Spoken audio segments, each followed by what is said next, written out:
ต่อไปเจิญท่านทั้งหลายได้ฟังธรรมเทศนาเป็นกันที่2เรื่องกันธนกุมารเทศนาธรรมโดยพระอธิการจำนันสุธีโรวัดสันกูทองอำเภอเวียงป่าเป้าจังหวัดเชียงรายเป็นประจำทุกวันพฤหัสบดีเจิญรับฟัง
พระพุทธศาสนาฮือยั่งยืนก็ยกมือ10 นิ้วถวายความเคารพเจ้าคณะพระสังฆาธิการ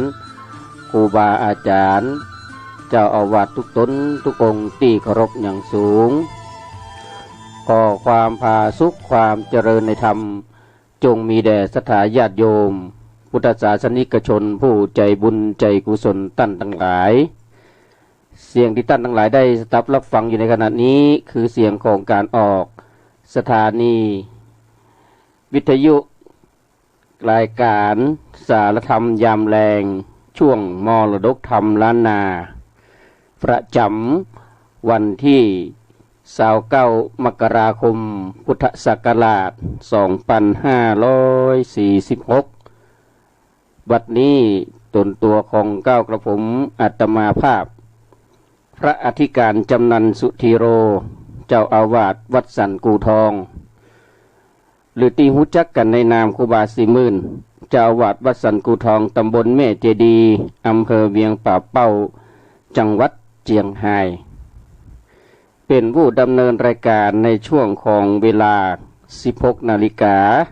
หรือว่า4 โมงแมลงถึง 17 นาฬิกาหรือว่า5 โมงแมลงในรายการสารธรรมยามแรงนี้ก็ได้รับความเมตตาอนุเคราะห์จากพระเดชพระคุณท่านพระครูอภิวัตรพัฒนวิกรมหรือที่เฮาฮู้จักกันว่าพระอาจารย์บรรยงเป็นผู้ที่จัดสรรดูแลเพื่อสืบสานวัฒนธรรมการเทศธรรมเมืองหรือว่าการเทศธรรมล้านเมืองล้านนาของเฮาช่วงเวลาขณะนี้ก่อนหน้านั้นเฮาก็ได้สดับรับฟังพระธรรมเทศนาจากพระเดชพระคุณท่านพระครูสังฆรักษ์ธนอัตรัตนศิริวัดหิริการามหรือว่าวัดสันมณะจังหวัดลำพูนเสร็จสิ้นไปในหัวข้อธรรมเรื่องมงคล38วันนี้ช่วงเวลานี้อาตมาภาพครูบา40,000ก็เทศนาอยู่ที่อำเภอเวียงป่าเป้าจังหวัดเชียงรายน้อมนำหลักธรรมคำสอนขององค์พระชินวรสัมมาสัมพุทธเจ้าเรื่องของธรรมหัวข้อธรรมที่มีชื่อว่ากันธนกุมารซึ่งธรรมเรื่องกันธนกุมารนี้เพื่อนก็เปรียบว่าเป็นไผ่ร้อยก่อเกวียนร้อยเล่มจะตายญาติโยมทั้งหลายช่วงทักทายกันช่วงแรกนี้อาตมาภาพก็ต้องขอสุมาอภัยเพราะว่าช่วงกลางวันบ่ค่อยจะได้ออกรายการวันนี้ก็ไปงานข่าวดำไปอย่างมาก็ฟังปิกมาจัดสรรดูช่วงเวลาที่เหมาะสมก็ได้ออกอากาศณเวลานี้ทางสถานีวิทยุที่เราจะได้รับฟังรับชมกันก็มีหลายสถานีก็มี 104.50 วัดวัดฝ่ายหินในมช.เนาะจังหวัดเชียงใหม่ 100.25 วัดพระบาทอุดมอำเภอฝางน้ำบ่อสาวา 106.25 มนเสียงคำอำเภอแม่แจ่ม 98.75 วัดห้วยตองซักอำเภอจอมตองจังหวัดเชียงใหม่ 88.25 วัดสีปันเงินอำเภอสันป่าตองจังหวัดเชียงใหม่ 89.50 บ้านทุ่งเรดิโออำเภอสันป่าตองจังหวัดเชียงใหม่และก็ตนตัวธรรมภาพในวันนี้ได้น้อมนำหลักธรรมคำสอนธรรมเมืองมาเทศนาก่อนอื่นนั้นก็ต้องออกตัวก่อนว่า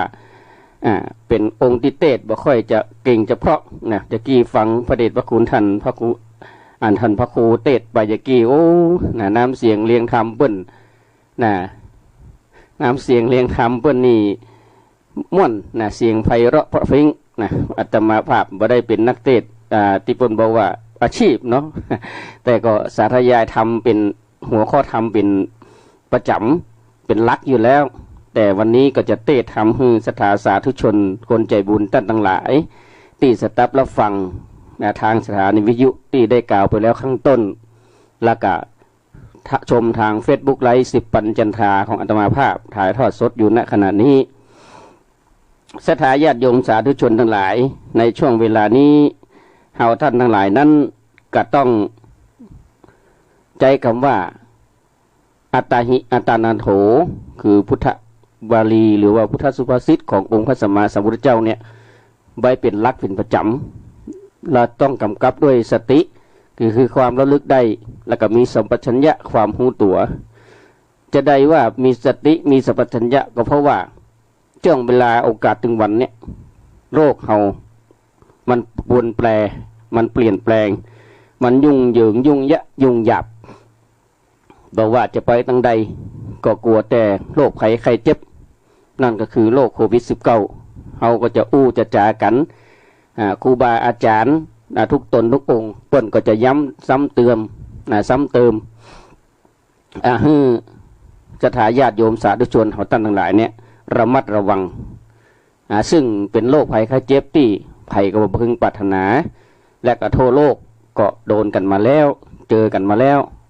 ฉะนั้นถ้าเฮาอยู่ในสังคมในชุมชนในหมู่บ้านเฮาก็พึงตระหนัก ฮือดีอย่าตระหนกนะฮือตระหนักว่าโอ้โรคภัยไข้เจ็บเนี่ยมันเป็นสิ่งที่ย่อมมีมาเสมอภัยบลีกพ้นใดเกิดแก่เจ็บตายนะป่วยไข้มันก็มีมาแต่ทั้งนี้ทั้งนั้นเฮาตั้นทั้งหลายก็ต้องระมัดระวังนะซึ่งโรคภัยไข้เจ็บนั้นถ้าเฮามีความตระหนักอยู่เสมอคือ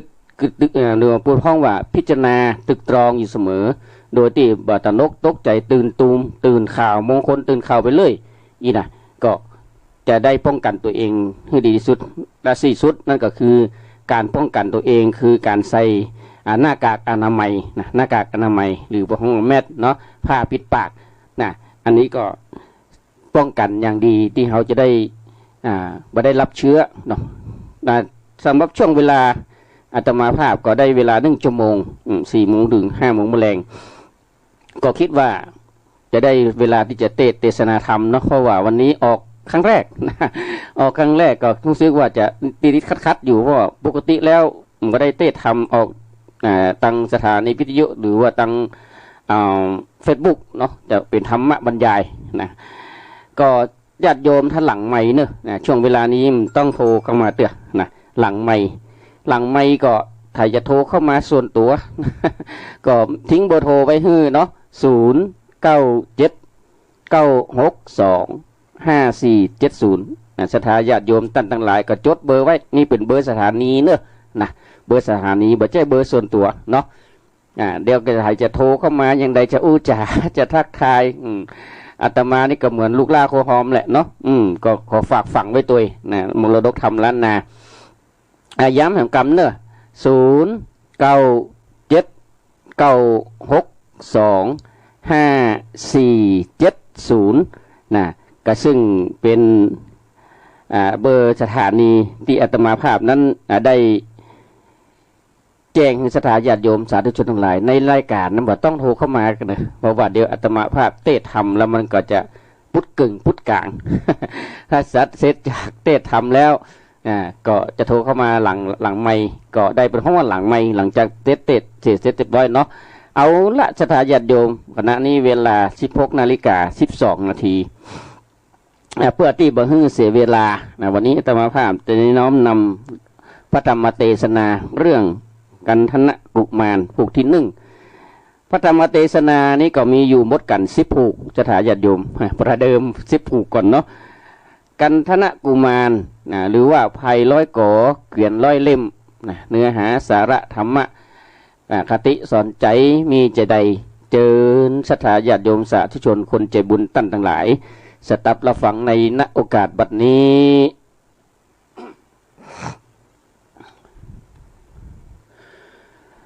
นะโมตัสสะภะคะวะโตอะระหะโตสัมมาสัมพุทธัสสะ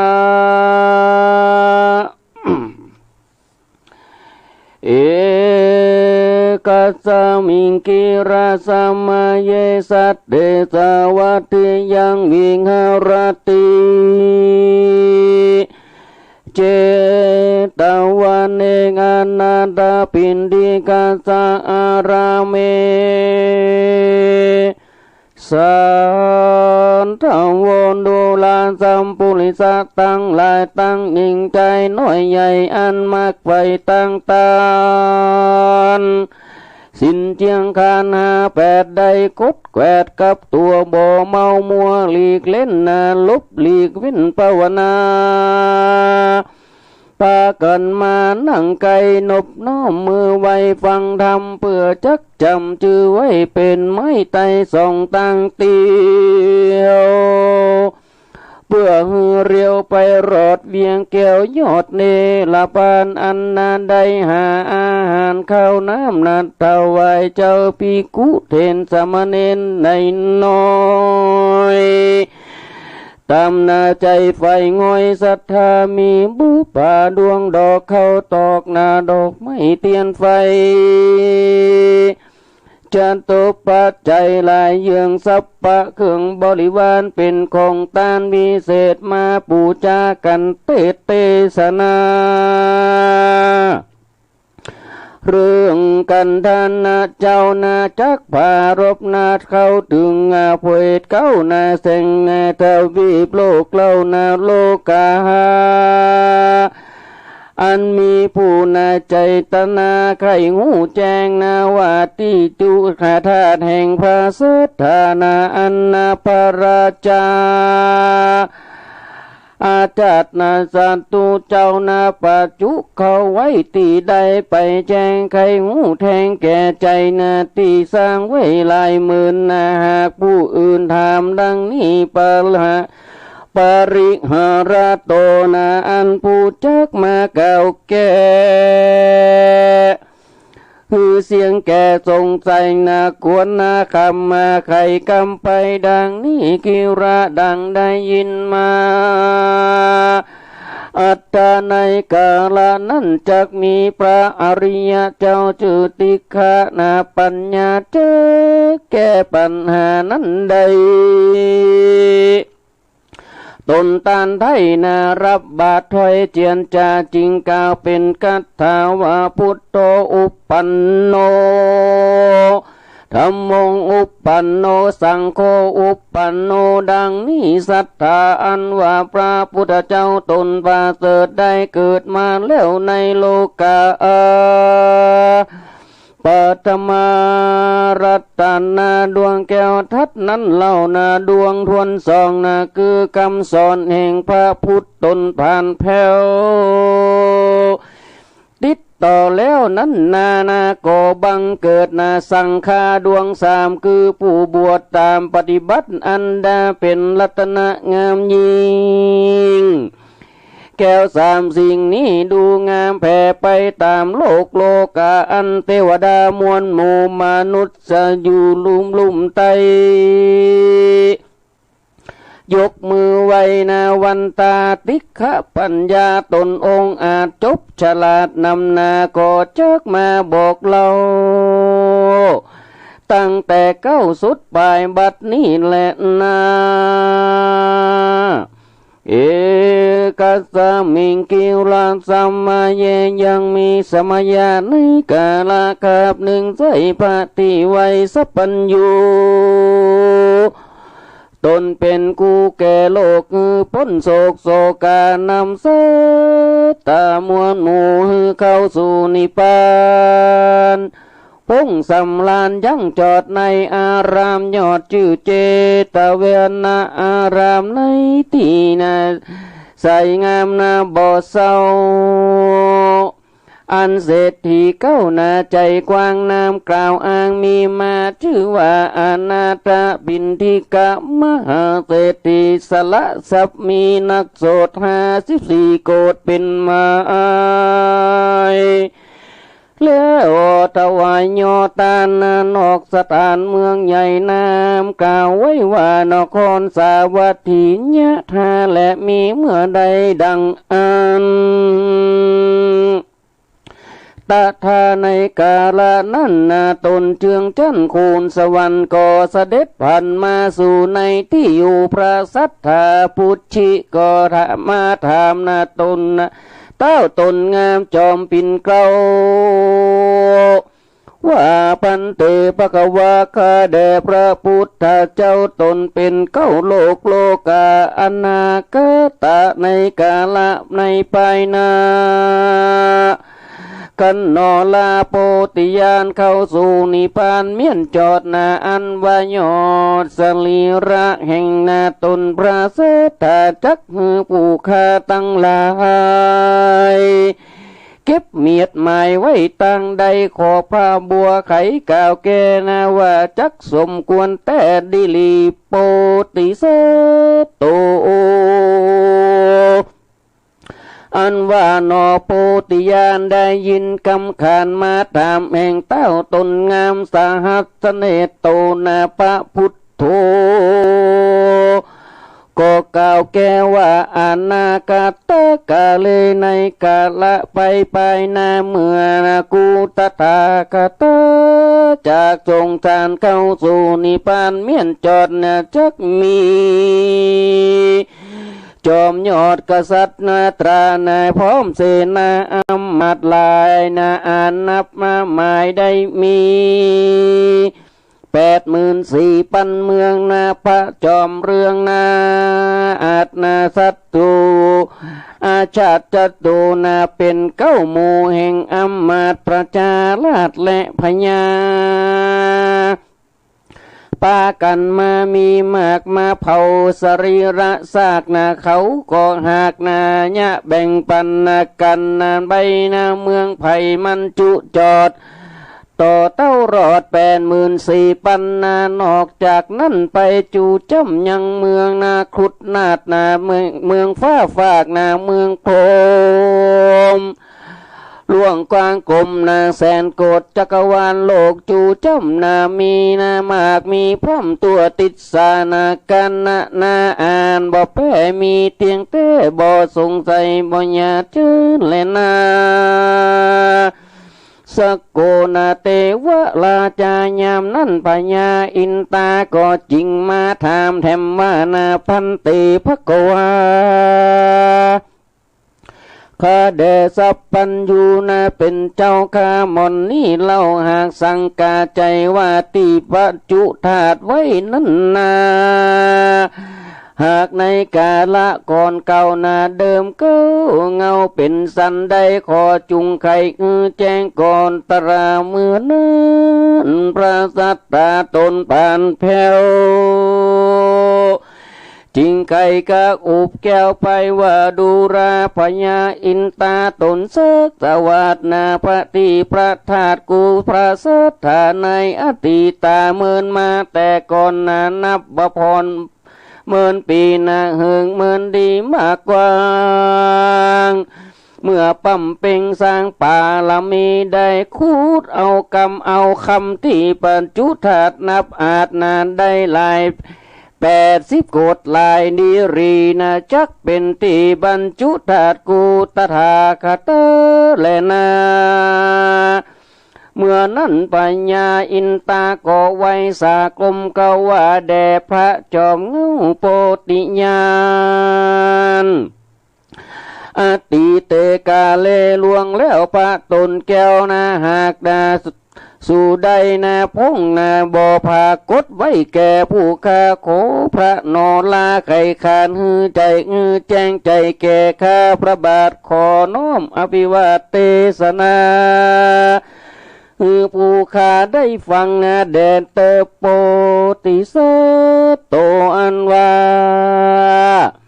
พระพุทธเจ้าตีไว้ก็จักได้นาไข่เล่าเก้านาจักจาดเก่าปางหลังอาติตังล่วงแล้วเมื่อกูพระตนแก้วนาเกิดมานาเตียวมักกาสงสารเหิงเมืองนานักโสดลายเกิดโกดนาคณะนาจริงกาว่าดูลาอินตาติลาเจ้ายังมีเมืองหนึ่งเล่าใหญ่กว้างน้ำกล่าวอ้างมีมาชื่อว่าเมืองนาทิสิสาเกตเป็นเมืองเอกราชานามีปัญญาเสพสร้างน้ำกล่าวอ้างไว้ว่าปัญญาสิสาเกติราชอยู่ปราสาทหลังใหญ่เป็นสุขใจจื่นจ้อยบ่ต่ำก้อยมองกี่บ่มีเตบีแนบข้างเมืองใหญ่กว้างนักโสดนา16 โยชน์เป็นไม้นา16 โยชน์เป็นไม้นาจังปังปลายลายหลากนาแก้วแสงหากทุ่มทองเขาของนาคัวเครื่องใจนามีบ่อไรนาเขาของนามาขายเต็มกาดจุมมาอุบาทหายโหนจุมหมู่โจรนี่หายนาสุขสบายตัวนาหมู่ไฟฟ้าเจยบานลูกไม้หวานเรือแร่เข้านาแผ่เต็มเมืองหากำเครื่องบ่อได้ตนเต่าเทยพระยานาไฟบ่ออ่างนามาราวีตนนาเต้ามียศอาจหรือชา101เมืองนาสากมเก่าทรงปันนาการเล่าบ่ขาดแลนาต ตะโตปารังทัดนั่นไปนาไปนอกเวียงใจนายังมีบูบ้านใหญ่นำนาคนไหลมาเสสู่นาแปลงนาอยู่ขมา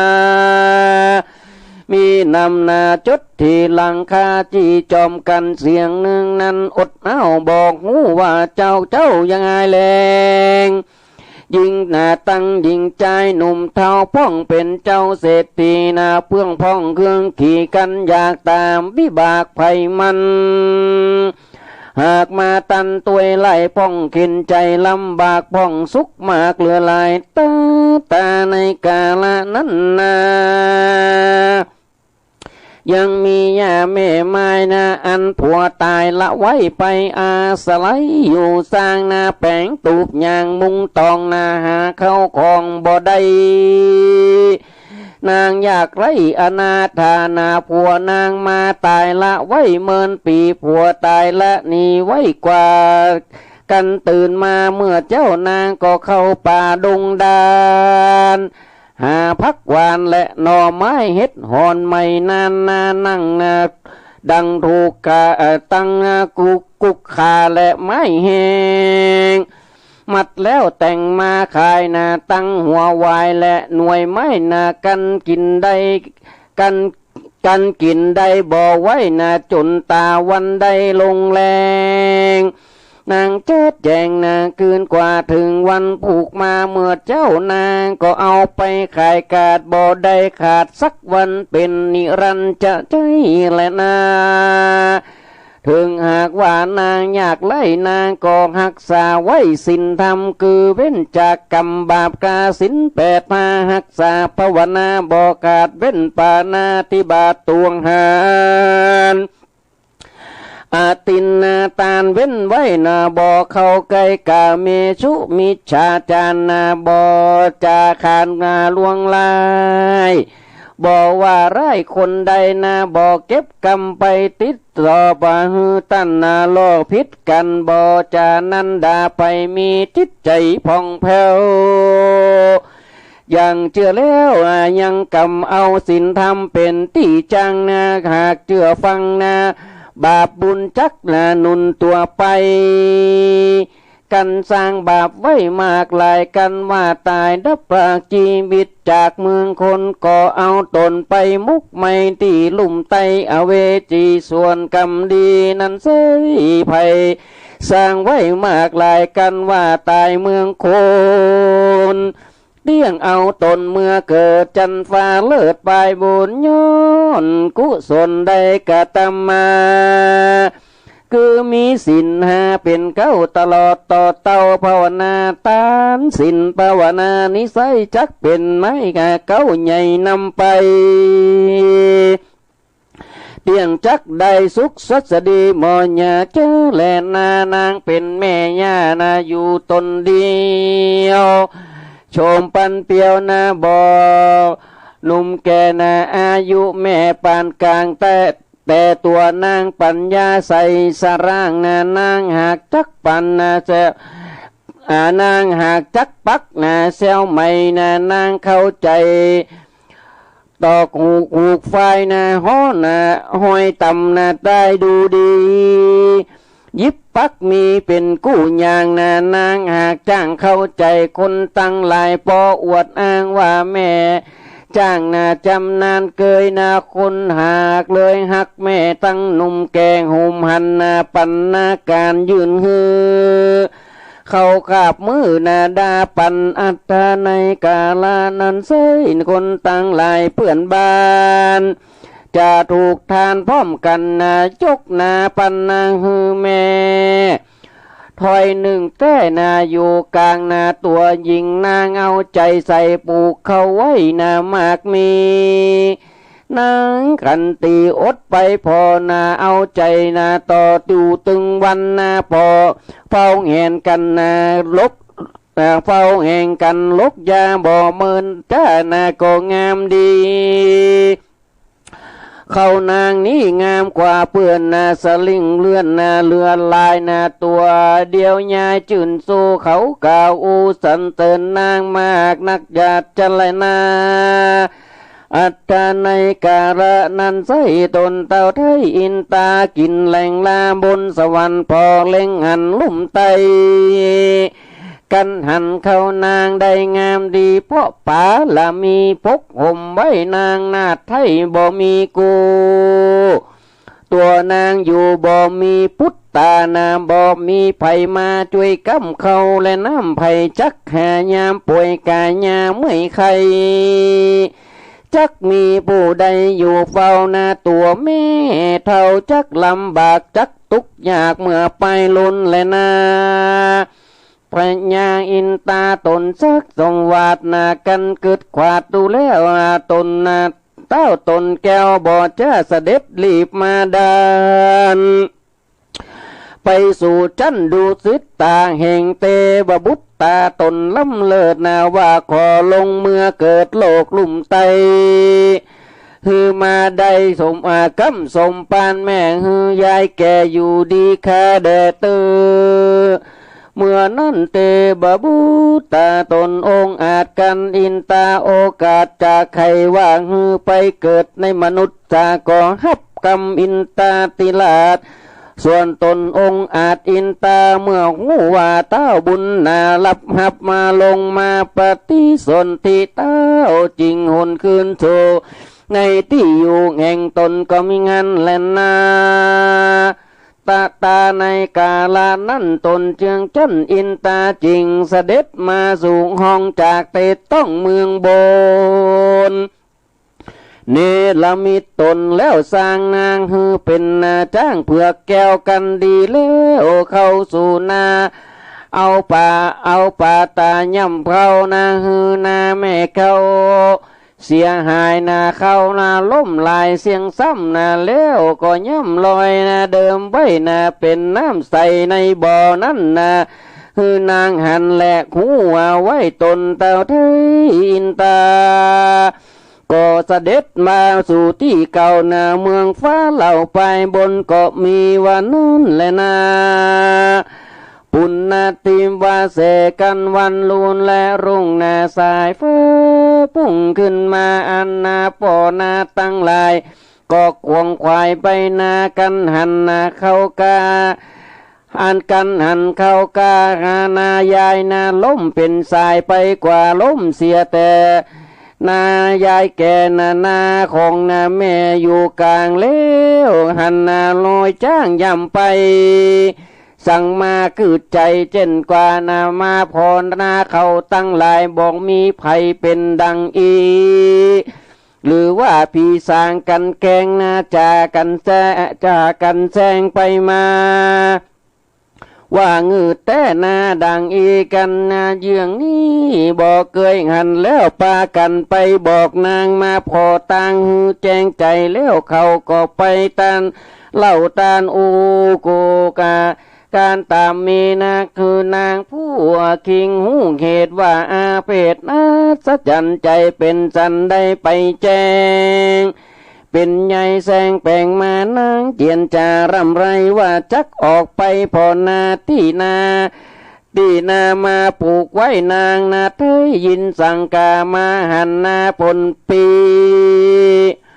ข้าหมอนนี่บอกเกิดไทยนาเหตุสันใดแต่สร้างของบ่อลางมีมา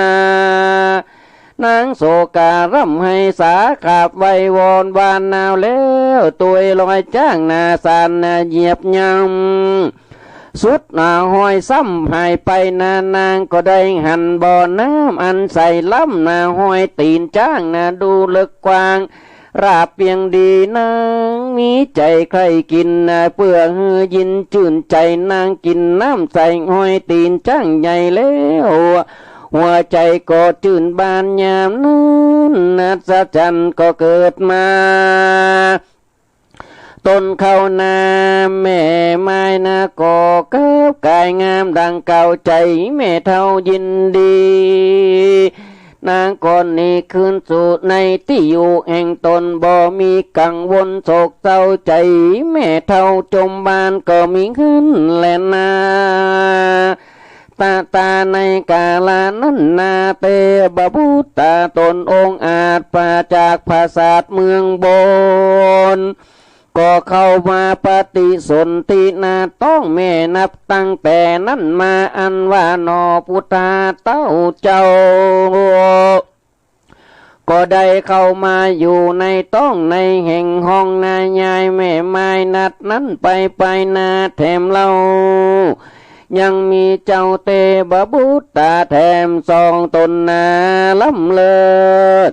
ก็จุติลงมาเกิดร่วมห้องนาเกิดร่วมเตต้องกันมาในอินตาปัตตนครนาก็มีกันแลนา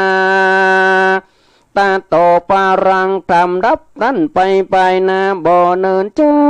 นำนานับแต่นางกินน้ำหอยตีนจ้างนาตัวแห่งนางนอนเนาก็มีลูกเต่ากับตนอยู่กุตนแต่ปางก่อนหากนางย้อนกะตำมาอันนอพุทธาตนพาเสดเอากำเนิดแม่ไว้10 เดือนไข่เป็นตานางก็พาสูตรลูกน้อยงามเป่งป้อยเสมอตามีลักษณะพาเสดงามล้ำเลิศเหลือหลายเมื่อองค์ใจเกิดแล้วมีดาบแก้วเกิดกับตนดาบมงคลดาบดำแก้วงามเรือบแล้วสลีกันใจคนตั้งหลายหมายชื่อว่ากันธนกุมารว่าอ่านหากถือดาบนั้นนิมิตหมายคนหญิงใจหนุ่มเท่าต่างก็เข้ามาหาฮักนอพุทธาเหมือนลูกเต่าต่างก็อาบน้ำเล่าคัดสีเสื้อผ้ามียื่นหือเข้าขับมือดาปันเจ้าจอมจันนอไต้ก็ขึ้นใหญ่เร็วไวแม่เอาใจใส่ปัดบัวก้อยระวังกลัวพอเฝ้าบอกฮือเจ้าผ่านตั้งอาหารขาบเข้าตั้งเมื่อเจ้าแรงง่า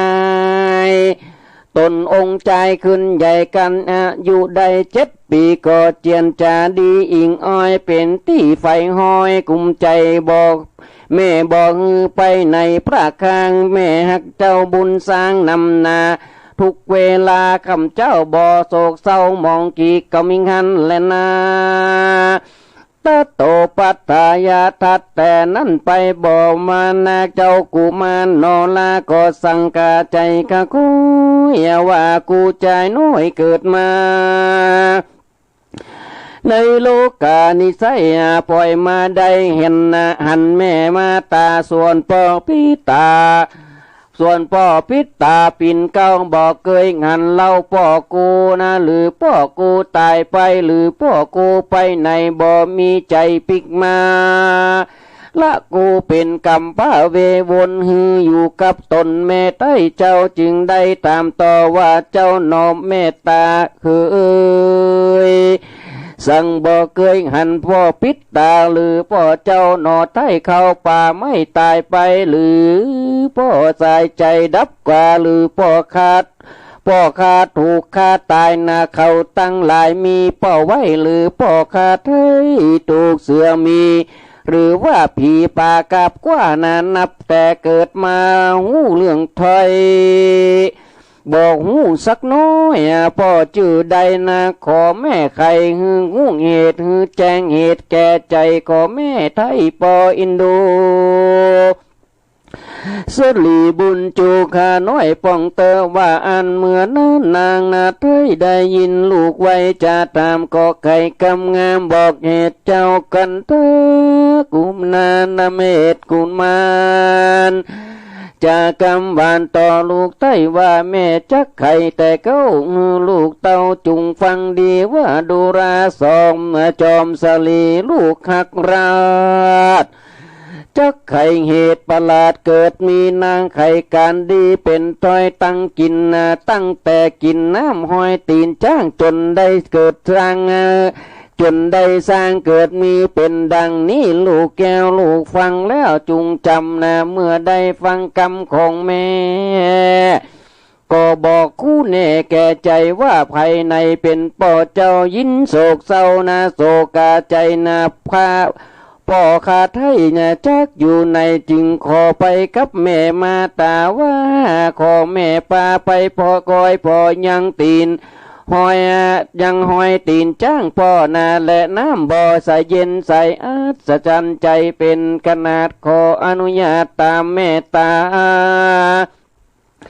จักไปตัวเองหาพ่อเจ้านาจุงลูกเต้านาไปดีแดดเตอไม่แม่นามาตาคือตีนั่น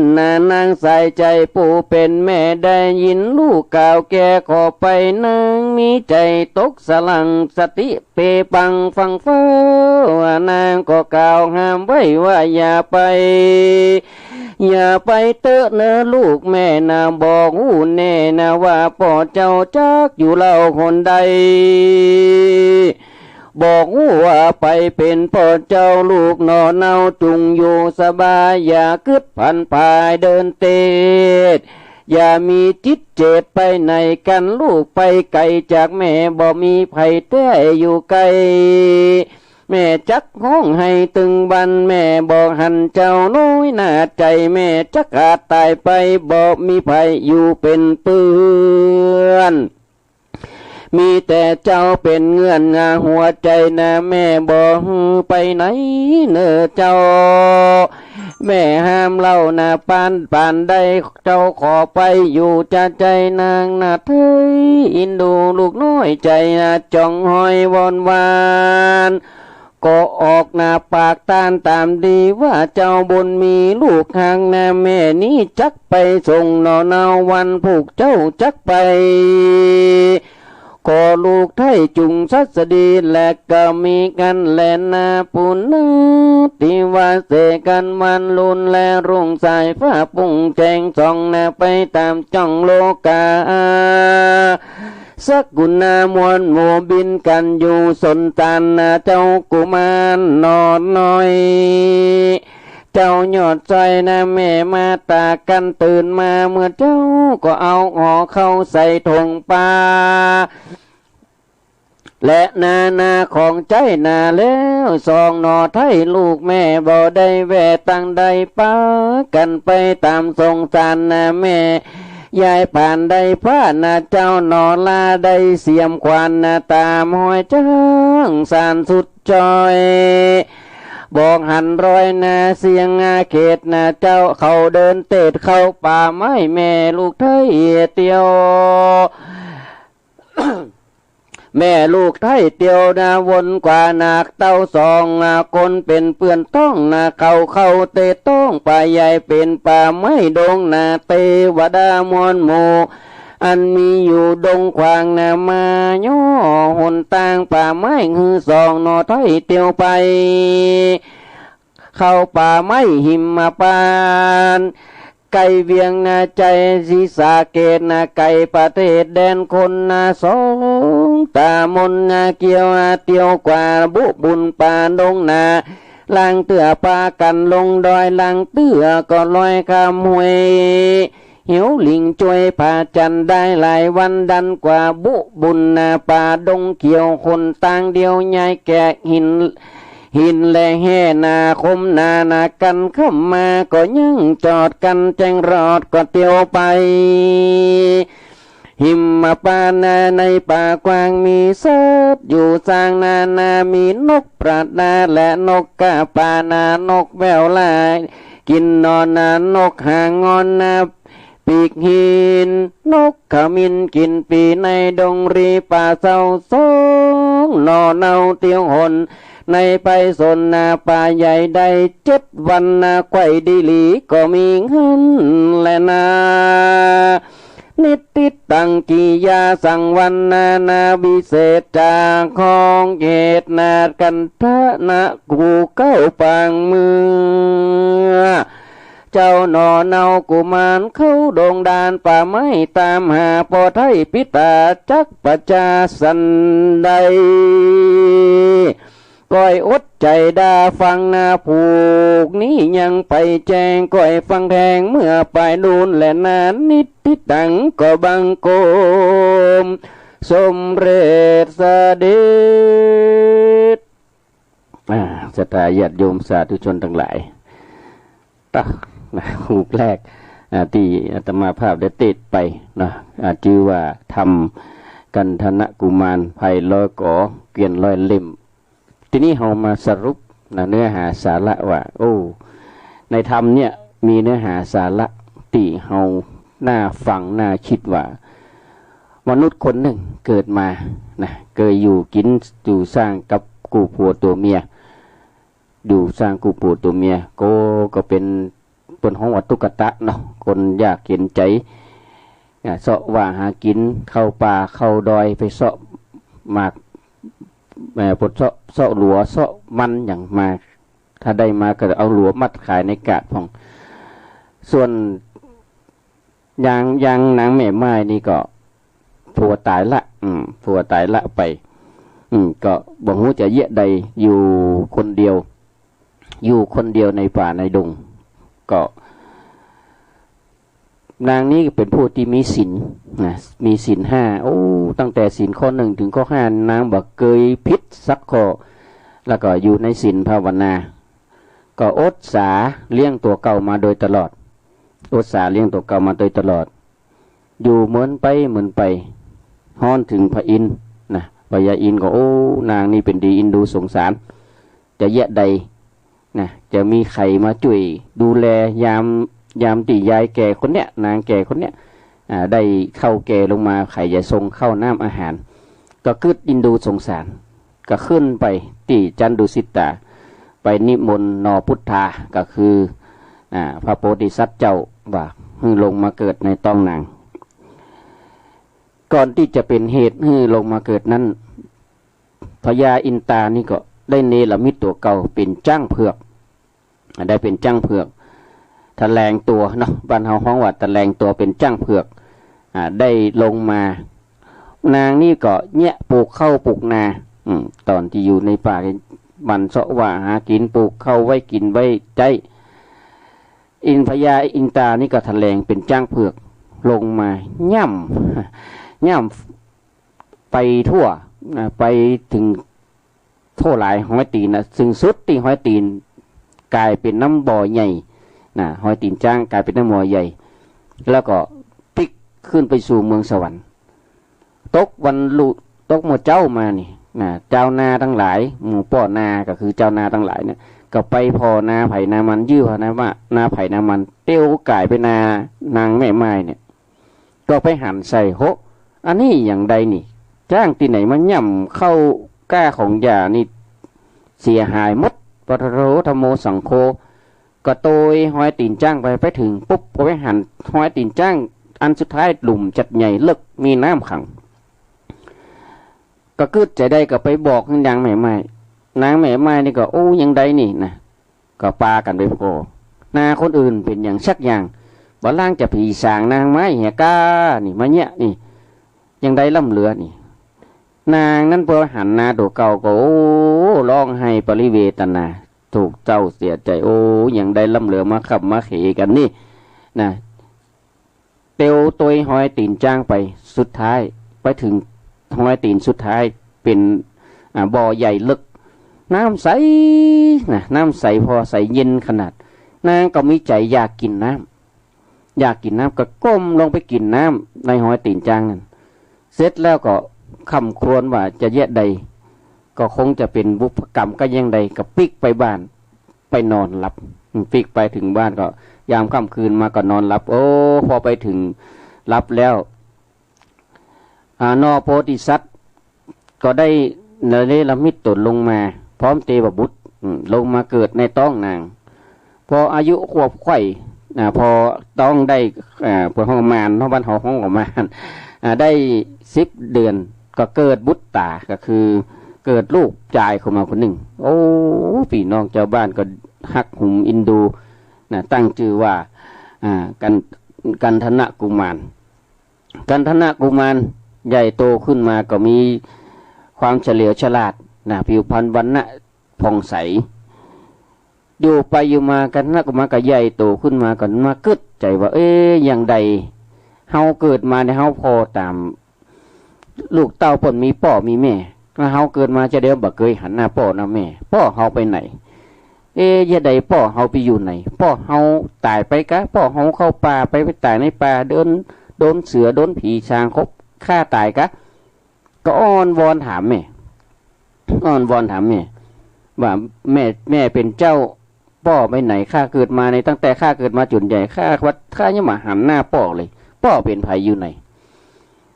นางก็ว่าจุลูกเนาะพ่อนางนี่เป็นผู้มีศีลมีธรรมก็เล่าตั้งแต่เก้าจนสุดปลายว่าโอ้เนี่ยตั้งแต่แม่มาอยู่นี่แม่ก็ปลูกให้ปลูกนาเสร็จแล้วก็มีจ้างที่ไหนหมูมาย่ำเข้ากล้าเข้าอย่างสุดท้ายก็ตุยตีนจ้างไปหั่นใส่น้ำบ่อใส่ก็กินน้ำบ่อใส่นั้นเย็นจื่นใจสลาบไปถึงตัวอีว่าได้นะพอปิกมาบ้านก็มาต้องมีเจ้าเนี่ยมีเจ้าเนี่ยเป็นลูกเกิดขึ้นมาลูกชายก็ยังบอกให้เตื้อใจแต่นักเตือกก็เลยบิ่งวอนว่าเอาอย่างอี้เฮาปากันออกไปพอ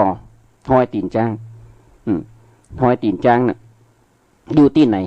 ขอไว้ขอวันแม่ไปช่วยไปช่วยลูกไปส่งลูกกำนะ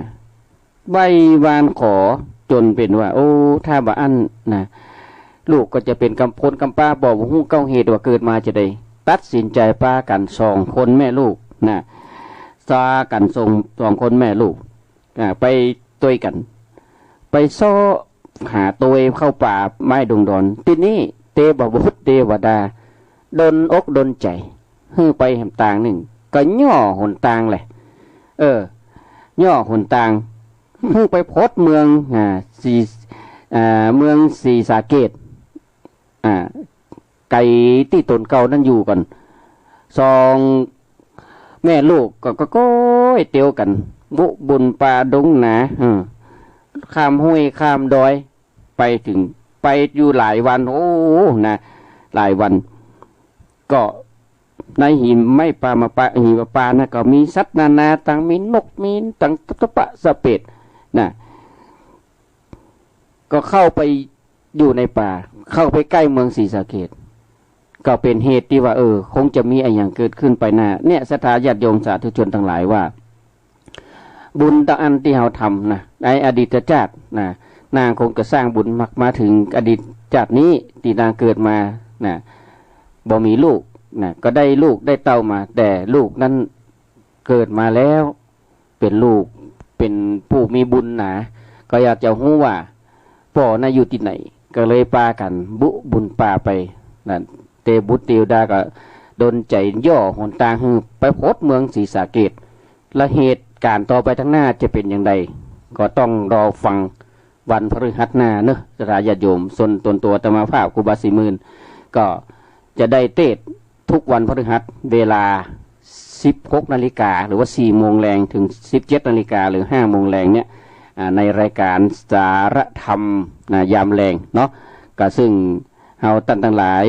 ที่อยู่ยังบ้านยังจองหรือว่าฟังทางสถานวิทยุใดก็ดีหรือรับชมทาง Facebook ไลฟ์10 ปันจันทาก็ขอให้ท่านทั้งหลายนั้นได้สดับรับฟังในช่วงทุกช่วงเวลาเนาะว่าจะเป็นเวลาตอนเวลาบ่ายนะช่วงเวลาบ่ายที่สถาญาติโยมสามารถรับชมได้นั่นก็คือตั้งแต่เวลาบ่ายโมงไปจนไปเนาะมีหลายตนเนอะไม่ว่าจะเป็นท่านพระธีรเนศจีรบุติเมธิธนเมธีรักษาการแทนเจ้าวาดวัดหนองบัวตำบลเงิมอำเภอปงจังหวัดพะเยาแล้วก็ท่านพระครูสังฆรัตนอัตรัตนศิริวัดหิรการามสมณะละปูนและพระอาจารย์วัดสันขยอมสันชายเนาะท่านพระครูปริยัตินัตพงศ์ทิติวุฒิศิริเจ้าวัดพระดอนจันทร์เวียงเป้าแล้วก็พระกรรมนาถกิตติวิสุทโธวัดบันต่ออำเภอเมืองจังหวัดเชียงใหม่แล้วก็ท่านพระครูสถาพรรัตนรังสีวัดใหม่พัฒนาตำบลยางคามแล้วก็ตัวธรรมาภาพช่วงตอนเย็นช่วงวันจันทร์นี่ก็จะเป็นพระอาจารย์บรรยงพระครูวัดพระนิคมซึ่งน้ำธรรมคำสอนขององค์พระสัมมาสัมพุทธเจ้านั้นเราสามารถสดับรับฟังได้ทุกช่วงเวลาและก็ต้องกราบขอบพระคุณพระอาจารย์บรรยงหรือพระครูวัดพระนิคมเนี่ยเป็นอย่างยิ่งเป็นอย่างสูงที่ได้จัดสรรเวลาและก็ได้ออกครูบาอาจารย์ได้ออกรายการแล้วก็ญาติโยมสาธุชนคนใจบุญทั้งหลาย อยู่อย่างบ้านยังจองอาจจะชมทาง Facebook ไลฟ์สดหรือฟังทางสถานีวิทยุใดวิทยุหนึ่งก็เชิญท่านทั้งหลายจะรับฟังได้ก็ขอบคุณเป็นอย่างสูงและในช่วงเวลาที่สถาญาติโยมมีใจใครอยากรับโทรศัพท์คุยกับครูบาอาจารย์หรือว่าสนทนาก็ต้องหลังไมค์เนอะสถาญาติโยมเนาะหลังไมค์ครูบาอาจารย์เพื่อก็จะแจ้งเบอร์โทรไว้ญาติโยมมีสิ่งใดที่จะอู้จาก็เชิญหลังไมค์ส่วนตัวของอาตมาภาพครูบาศรีหมื่นนั่นก็ตั้งแต่เบอร์โทรนั่นก็0979625470นะซึ่งเป็นเบอร์โทรที่อาตมาภาพตั้งไว้หลังไมค์เพราะฉะนั้นในช่วงเวลาที่เราอยากจะได้รับฟังในช่วงเข้าพรรษาเนี่ยสถาญาติโยมเป็นนิมิตหมายอันดีนอกเหนือจากเราจะได้ฟังเทศน์ฟังธรรมตามวัดของบ้านไผ่บ้านมันแล้วนะในเวลาช่วงวันปกติธรรมดาเนี่ยเราก็ยังได้ฟังธรรมฟังเทศน์เป็นเทศน์ธรรมกำเมืองเนี่ยนะแต่ว่าตลอดพรรษาก็ว่าได้สถาญาติโยมฉะนั้นถ้าวันใดวันพฤหัสวันใดตรงกับวันพระอาตมาภาพก็ต้องขอสุมมาเนอะจะมีครูบาอาจารย์เพื่อนจะแตนนะถ้าไม่ได้ออกแต่ถ้าญาติโยมก็รับฟังถ้าวันพฤหัสเพราะว่าอาตมาออกวันพฤหัสทุกวันแต่4 โมงถึง5 โมงแรงก็ท่านใดที่รับชมรับฟังถ้าไม่ได้ยินเสียงเป็นเสียงตนอื่นก็นั่นแหละมีตนอื่นแตนนะถ้าได้ยินเสียงอาตมาภาพก็ยังได้ออกอยู่ก็คงได้พบปะกันซึ่งก็เป็นกันแรกกันธนกุมารไผ่100 ก่อเกวียน100 เล่มก็ซึ่งตามที่ได้บรรยายไปผูกแรกนี่ก็เนื้อหาสาระก็ยังบ่เข้มข้นเนาะวันนี้บ่เข้มข้นเดี๋ยวรอเอาไว้ฟังพุ่นน่ะ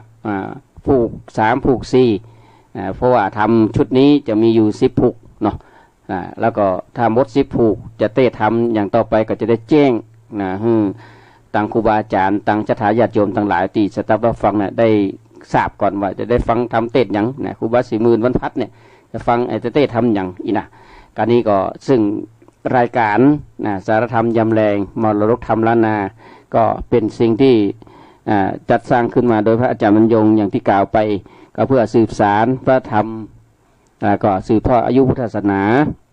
เพื่อที่จะได้เป็นสิ่งที่ดีที่งามกับสถาญาติโยมสาธุทั้งหลายสำหรับในวันนี้ตนตัวนาภาพคิดว่าคงจะถึงหมดเวลาที่จะได้พบปะกับสถาญาติโยมสาธุทั้งหลายก็โดยความห่วงความผูกพันที่มีสถาญาติโยมได้จูช่วยก้มจูพุทธศาสนาในบวรศาสนานี้ก็ขอสถาญาติโยมทั้งหลายนั้นป้องกันระมัดระวังตัวในช่วงวิกฤตโควิดช่วงนี้ก็อย่าประมาทอย่าประมาทเด็ดขาดต้องตั้งสติมีสติสัมปชัญญะอันดีให้ตระหนักอย่าตระหนกเนาะต้องป้องกันตัวให้ดีป้องกันก็คือการใส่หน้ากากอนามัยจะไปไหนก็แล้วแต่จะออกบ้านอย่างออกประตูบ้านไปก็ต้องใส่จะไปลืมเด็ดขาดเพราะโรคภัยนี้มันบะหันตัวนะมันสายพันธุ์มาเปลี่ยนมาเรื่อยๆหลายจังหวัดหลายอำเภอก็เดือดร้อนฮ้อนใจกันหมดเพราะฉะนั้นในวันนี้อาตมาภาพด้วยความปรารถนาดีขอทุกท่านทุกคนนั้นได้อยู่ยังมีความสุขความเจริญขอเอาธรรมะขององค์พระสัมมาสัมพุทธเจ้าเป็นที่ตั้งเอาธรรมะเป็นยาใจถ้าหาสมุนไพรได้ก็เอาเป็นยากายดื่มกินเข้าไปให้มันคลายมันหายโดยเตจปารมีองค์พระธรรมเทศนาและบุญกุศลที่อาตมาได้สร้างทำมาและสถาญาติโยมทั้งหลายได้สร้างไว้แล้วก็บุญกุศลนั้นจงกลับกลายเป็นตบะเดชะเป็นภรวะปัจจัยปกป้องรักษาสถาญาติโยมสาธุชนคนใจบุญทั้งหลายเมื่อได้อยู่ดีมีสุขหลอกพ้นจากโลกาพยาธิอย่าได้มาเบียดเบียนสัพพทุกข์สัพพโศกสัพพโรคสัพพภัยสัพพเคราะห์เสนียดจันไรให้คดค้ายย้ายหนีไปในทีคากาละบัดนี้ยามนี้ของท่านทั้งหลายนั้นจง